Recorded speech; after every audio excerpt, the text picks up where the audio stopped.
Dumadami na mga rap god sa TikTok na kunwari matitikas. Araw-araw na lang may bagong rap god sa nagpapakitang gilas. Sino ba yan? Yung iba dinada sa prisgan, tapos yung iba naman tipis sabay sipa. Lahat na lang sila piling rap stars, pero lahat naman may hina. Yeah baby, Lolo Rems number 1, ang the king of 1-1.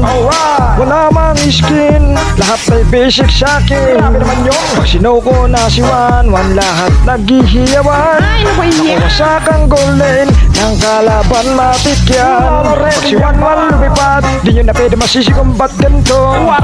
Kaya kahit tawagin pa si Yawi, si Raplesa o si Jack, sino pa daw? Dagdag pa si Renny J na king of 1v3.